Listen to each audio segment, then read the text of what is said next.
അനിമോള് ഭക്ഷണം ഉണ്ടാക്കി ഉപ്പുമാവ് ഉണ്ടാക്കിയിട്ട് എല്ലാവരും വിളിക്കുന്നു, എല്ലാവരും വായോ ഭക്ഷണം കഴിക്കാം. നേരത്തെ ഉണ്ടാക്കിയാൽ ആർക്കും വേണ്ടേ, ഉണ്ടാക്കിയില്ലെങ്കിലാണോ കുറ്റമെന്ന് അനിമോള് ചോദിക്കുന്നു. ഭക്ഷണം ഉണ്ടാക്കിയിട്ട് എല്ലാവരും പ്ലേറ്റിൽ ഒരേപോലെ വിളമ്പുവാണ്.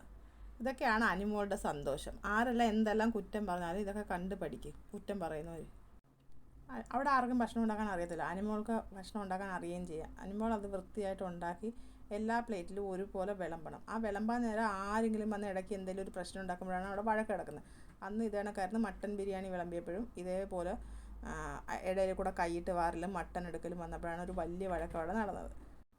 മട്ടനായാലും ഉപ്പുമാവായാലും കഞ്ഞിയായാലും അനിമോളുടെ ഒരു പ്രത്യേകത എന്ന് വെച്ചാൽ അത് വിളമ്പിയിട്ട് എല്ലാവർക്കും ഒരേപോലെ എത്തിക്കുക, എല്ലാവരും സമാധാനമായിട്ടിരുന്ന് ഭക്ഷണം കഴിക്കുക.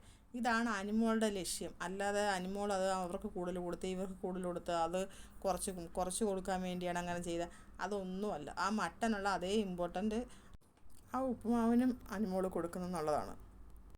ലാസ്റ്റ് വീക്കിൽ ഉപ്പുമാവ് ഉണ്ടാക്കിയിട്ട് ആർക്കും വേണ്ട, അത് അനാഥ പ്രേതം കണക്ക് അവിടെ കിടക്കുമായിരുന്നു ആ ചരുവത്തിൽ.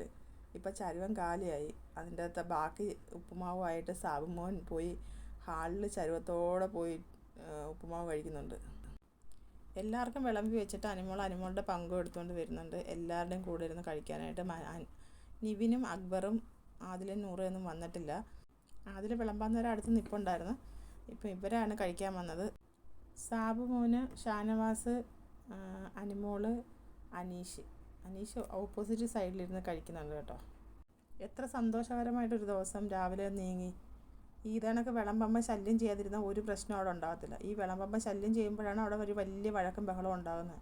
എല്ലാവർക്കും കിട്ടിയേ, എല്ലാവർക്കും കൊടുക്കാൻ പറ്റി. ഇത് തന്നെ അനിമോൾ ആഗ്രഹിക്കുന്നത്. അപ്പോൾ അടുത്തൊരു ലൈവ് അപ്ഡേറ്റുമായിട്ട് ഞാൻ വരാം. എല്ലാവരും എൻ്റെ ചാനലൊന്ന് സബ്സ്ക്രൈബ് ചെയ്യണേ, സപ്പോർട്ട് ചെയ്യണേ.